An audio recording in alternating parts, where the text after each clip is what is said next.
За сайн бацхан уу. Өнөөдрийнхөө хичээлээр миний та нартай ярилцахыг хүсэж байгаа сэдэв маань юу вэ гэхээр зэрэг таныг болон намайг бас бид бүгдийг хүсэл зорилгодоо хүрэхэд ингээд хойшин татаж байдаг түгээмэл 10 шалтгааны талаар ярилцъя гэж бодож байгаамаа. За тэгээд ингээд намайг танихгүй хүмүүст өөрийгөө танилцуулахад миний нэр Цэцгээ. Би Герман улсын Берлин хотод Life and Business Coach чиглэлээр ажиллаж, сурч, амьдардаг тийм нэгэн хүн байнамаа. За тэгээд цөмөр өнөөдрийнхээ сэдвээр оръё. Өнөөдрийн сэдэв маань таныг хүсэл зорилгодоо хүрэхээс хойш татаж буй хамгийн түгээмэл 10 шалтгаан юу вэ гэдэг талаар ярилцъя гэж шийдлээ. Тэгэхээр яг хүн бүхэн ингээд нэг сар болоод эхлэн гот, он эхлэн гот ингээд маш гоё зорилгоо тавьдаг. За хэвээ энэ жил тийм юм хийн шүү. Хэвээ эрхчлэхэд тэгээд хэвээ маш их амжилт гаргана шүү гэдэг ингээд маш гоё зорилгоо тавьдаг. Тэгтэл тэгж явж яснаа тэр зорилгоо хийхээ мартаад аль эсвэл ямарваа нэгэн жижигхэн тийм одоо янз бүрийн шалтгаан гарснаас болоод ингээд өнөөхтөө тасалдаад тэгээд тэрийг хийж чадалгүй яг сансан зорьсондоо хүрсэн чаддаг хүн бол маш ховор байдаг. Тэгээ энэ бүхэн яадаг юм бэ гэхээр зэрэг энэ бүхэн бол цаанаасаа ерөөсөө яг одоо бидний хэлдгээр бол анханасаа ингээд бүр буруу төлөвлөгдсөнөөс болоод аль эсвэл тухайн хүний буруу ойлголтоос болоод ингээд анханасаа бүр ингээд шалтгаан болоод хүний толгойд орчихсон бидний талд тухамсар чингдсэн байд юм аа. Тэгэхээр зэрэг хамгийн түгээмэл 10 шалтгаан юу болох талаар би та нартай ярилцъя. Тэгэхээр юу байх вэ? Хамгийн ихний одоо миний болон бусдын амьдрал дээр миний олж харж байгаа хамгийн ихний том шалтгаан болох дээр зэрэг ерөөсөө цаг завны асуудал юм аа. Хүмүүсийг хараад байхад тийм наас нэр завтай бол өстой алаад өгөхгүй юу гэх ингээл ярьдаг.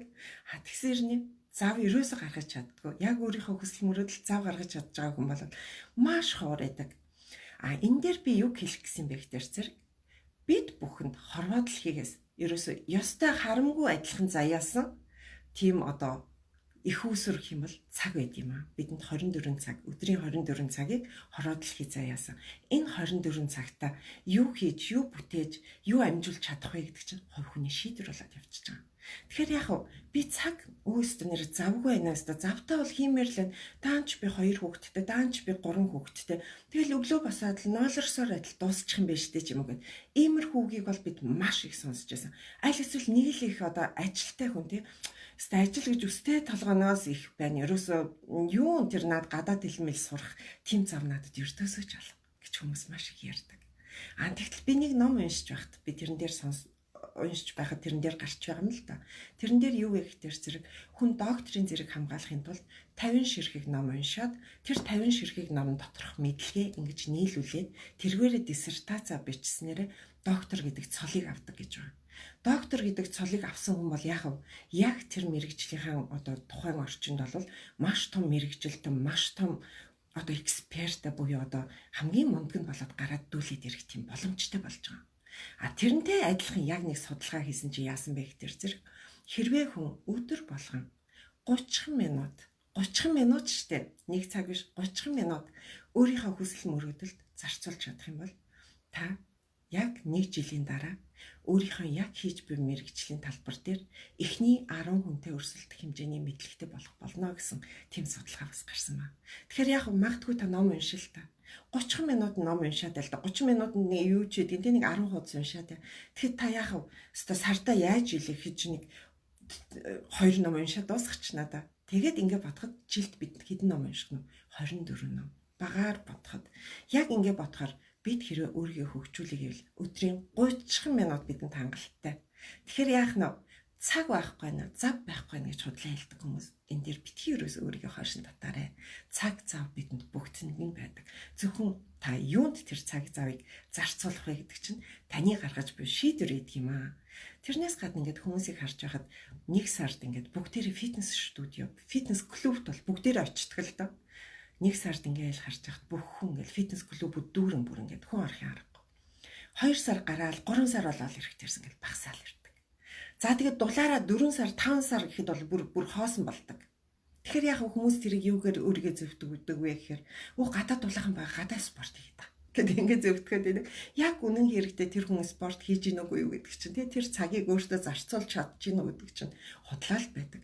Тэгэл яасан дараа жилийн 12 сар боллоо. За өстө дараа жилээс алаад өгнө гэж ороод ирдэг.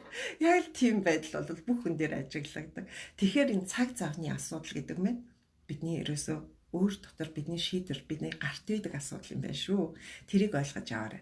За тэрний дараагийн хамгийн их тайлбар тавьдаг, шалтгаан тойждаг юм юу гэхээр мөнгө. За өстө мөнгөтэйсэн бол би тиймд сургалт сурч байлаа. Өстө мөнгөтэйсэн бол би өстө фитнес клубт явчихгүй юу? Өстө мөнгөтэйсэн бол би өстө гой байшин барьчихгүй юу? Гэт ингээд яриад идэг. Тэгтэл чинь мөнгөөс гадна хүний хүсэл мөрөөдөл гэдэг чинь тэр мөнгөтэй хэмжихгүй юм байт юм аа. Чи хэрэг үнэхээр тэр хүсэл мөрөөдөл чинь тэр одоо маш том байх юм бол тэрний хажууд байгаа мөнгөний асуудал бол маш жижиг асуудал болоо гараад ирдэг. Энэ дээр би бол яг өөрийнхөө төрсөн ах дээр би жишээ авъя л да. Биднийг оюутан байхад би одоо оюутан байхдаа Монголд оюутан байхад одоо тэр ч одоо 94 95 оны үед 96 оны үед тийм бид нар ч одоо яах байгаа мөнгөө илт юмд үрээд кино шин дүрэл баарнд дүрэл ингээл зугаалал явж идэг үе байсан. А манай ах яг надаас нэг л ахaltaа тэр мэн яадаг гэсэн мэхээр бас оюутан байсан. Тэр ах мэн яасан бэ гэхээр зэрэг би хинээс ч хараад бус амьдрал үсгэхийг хүсэж байна. Тэгэхээр би хин нэгнээр байр ахуулахыг хүсэхгүй байна. Одоо бид хоёр чинь дээр 8 9 ах ихчтэй. Тэгэхээр одоо нийлж байгаа л одоо отхон дүүдэд тэд нар бол яаж хийж байгаа л байр авчигвал тусна гаргах байсан. А тэгэхэд манайх тэрийг хүлээгээгүй. Яасан бэхээр би хинээс ч хараад бус байхыг хүсэж байна. Тийм учраас би өөрийнхөө байрыг, байшинг өөрөө босгохыг хүсэж байна гэдэг. Тийм зорилго тавиад манайх ёстой худлаа хилдэг хүн нэг ширхэг одоо тэнд орж байгаа төпөө нэг ширхэг хадаасыг өстой цоглуулсаар байгаад өстой 20 хэдхэн наснд одоо дөнгөж оюутан болоод төгсөж гараад өөртөө маш хөөрхөн байшин бариад орчихсон. Одоо ч гэсэн тэр байшиндаа л амьдарч байна.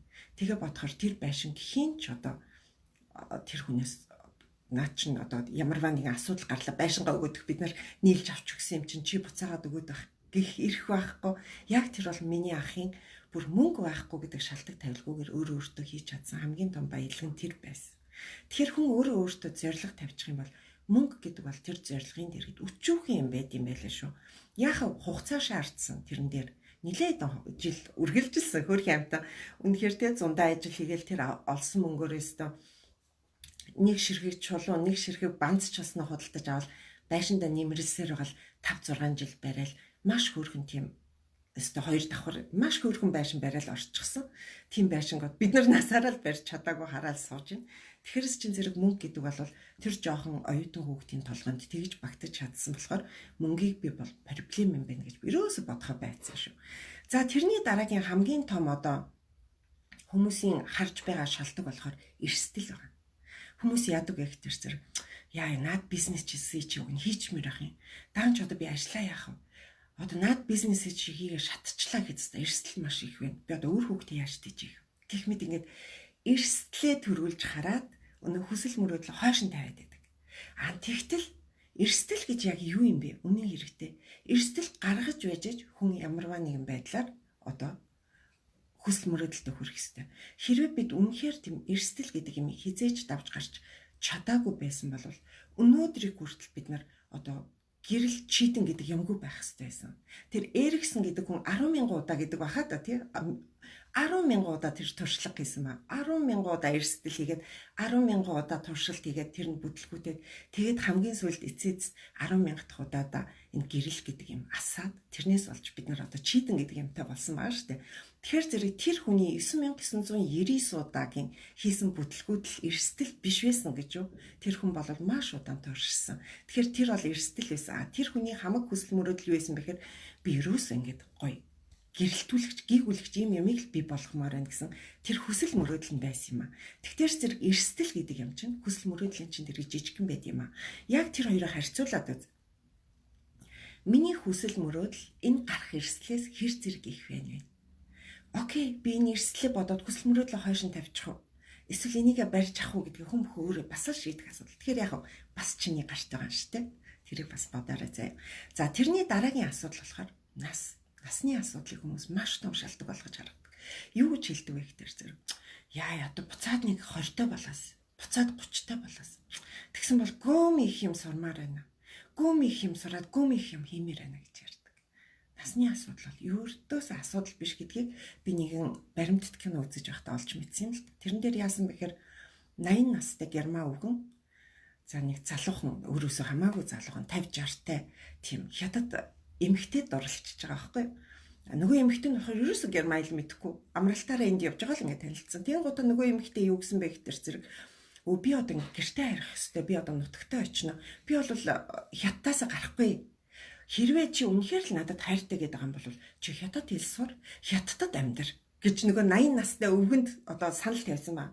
Тэгсэн өнөө өвгөн чи яасан? 80 настайдаа хэл сурахаар шийдээд, хятад хэл сурахаар шийдээд, хайр дурлалынхаа төлөө хятад хэл сураад, очиод хятад амьдраад 5 жилийн дараа хятадаар ярьсан тийм ярилцлага өгөө тийм одоо баримтат кино хийсэн байгаа байхгүй юу? Би тэрийг харчаад юу гэж бодсон бэ гэхээр үнэхээр нас гэдэгт бол үнэхээр тийм асуудал байдаггүй байна. Хүн хидтэй ч байсан тухайн хүний тархин хідэн настайдаа би юуг сурч чадах вэ гэдэг тийм блокад буюу одоо тийм нэг хан гэж байдаг штэ. Тэрийгээ сэтгэлээд сэтгэжүүл болт юм байна гэдгийг би тэр үгний жишээн дээр олж харсан байхгүй. Тэгэхээр би та нарт ч гэсэн хэлье. Би өнөөдөр 50 хүрсэн штэ. Би өнөөдөр 60 хүрсэн штэ. Би 40 хүрсэн штэ гэж битгий суу. Тэр чинь бол ерөөсөө ч шалтгаан одоо үндэс бишээ. Тэр бол зүгээр л өөрөө өөрийгөө зөвтгөх гэсэн шалтгаан байдаг юм аа. Одоо за залуучуудад тэгвэл хэлье. Залуучууд яадаг вэ гэхээр заастаа жоохон хөгшрөөд ирэхээр би тийм юм хийн. Хүмүүс нэг жоохон одоо юу гэдгийг те настай намтаа харагдаад ирэхээр би тийм юм хийн. Им юм хийн гэж сууж идэг. Бити тгээ. Би 14 наснаасаа эхлээд одоо энэ интернетийн зах зээлд ороод 18 настайдаа тэр бомтон болцсон хүүхдийн тухай ч гэсэн би одоо үзэж байсан, харж байсан.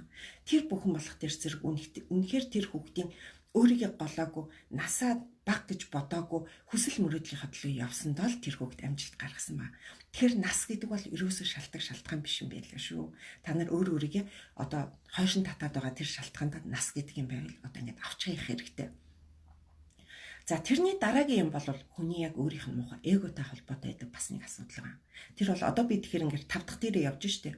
5 дахь асуудал маань юу вэ гэхээр зэрэг би өөрийгөө өөрчлөх шаардлагагүй. Би болоо л штэ. Наад тэр өөрийгөө өөрчил гэдгийг хэлэх үгээ наад болохгүй байгаа хүмүүстэй очиж хэл гэдэг тийм нэг эготой хүмүүс байдаг. Яг энэ эгогоороо би 40 жил амьдарсан. Та нарт хэлэхэд би энэ эгогоор 40 жил амьдарсан. Окей, би сургуулаа төгссөн. Окей, би фитнест явж ин одоо би тамираа хийж ин надад дутж байгаа юм алга би мөнгө олж ин надад бүх юм болж ин гэдэл би амьдраад байсан. Тэгсэн чи яасан би 10 жилийн дараа би өөрийгөө одоо 30-тай байхаас л тэгсэн байна шүү дээ. 10 жилийн дараах амьдралаа харсан чинь нэг ширхэгч алхам дээшлээгүйсэн. Яг л өнөө нэг гоё тоглог орчинд л байгаад байсан. Тэгтэр зэрэг яахав? Миний одоо өөрийгөө өөрчлөх шаардлага байхгүй бүх юм болоо л штэ гэдэг энэ эгог аваад хайсан цагт бид нар бүх юмыг сурах боломжтой болчт юм байлээ. Энэ эгог авчаа. Битгий энэ одоо энэ яхаар надад юу заадгийг гэсэн байдлаар хүнтэй битгий харьц. Хүн бүхнээс авах юм байдаг. Хүн бүхнээс сурах юм байдаг. Бүр хүн бүхнээс шүү. Тэгэхээр яхав хүн бүхнээс тэр зангийн л олчаар тэр өөртөө байхгүй тэр гой шинжийг нь л олчаар тэрийг нь хараад та нар өөртөө уран болгож ав. Тэгснээрээ өөрийгөө өөрчлөх алхмаа хий. За тэгээд тэрний дараагийн юм юу вэ гэхээр зэрэг одоо би 6 дахь тэр явж шүү. Химээр л байна. Таач би чадахгүй шүү дээ. Наа чи ёстой миний чадахгүй юм байна гэдэг асуудлууд байдаг. Тэгтэр зэрэг яах би та нарыг одоо жоохон ч гэсэн зэрэгжүүлчих. Чадахгүй гэдэг юм байха бэлцсэн байна лээ. Хүн чадыг ивэл бүх юмыг чаддсан байна лээ. Та нар Facebook дээр яваал гэсэн нэг 14 настай жил Африк хүүгийн тухай нэг мэдээлэл яваад ирснийг санаж гин үү? 14 настай Африк хүүхэд ерөөсөл зүгээр л хөдөө амьдардаг хүүхэд.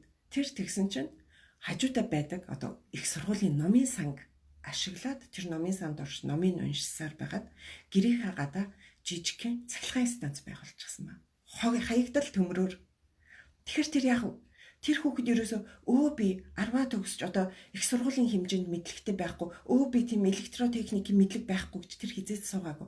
Тэр яасан? Яаж иж аал гэртээ цахилгаантай олчихсан. Яаж иж аал тогтоо олчихсан гэсэн. Тэр хүсэл мөрөөдөл нь тэр хүүхдийг өдөр болгон номын сан явуулаад өдөр болгон юмыг сургаад өдөр болгон тэгж ингэж баг цагаар хийсээр гад хаягдал төмөрнүүд ашиглаад гэрийнхаа гадаа цахилгаан станц бусгаад тавьсан ба. Тэгэхээр би чадахгүй штэ гэдэг бодлол байгаад хэрэггүй юм лээ.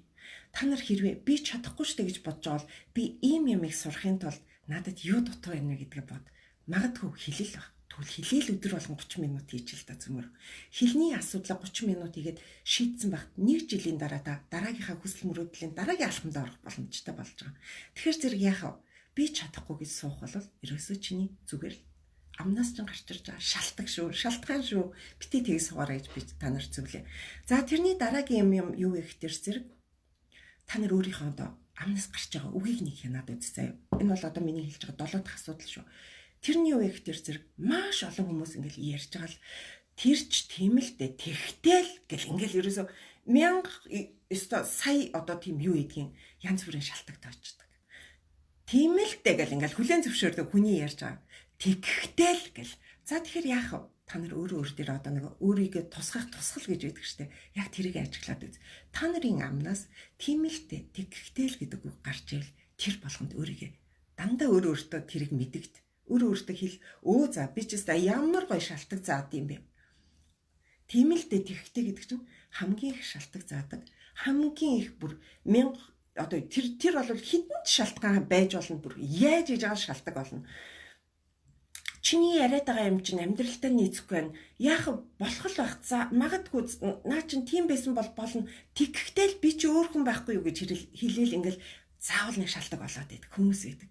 Тэрийг бол би өөр дээр над дээр ирж байгаа тэр хүмүүс тэрэж ч гэсэн ажилдаг.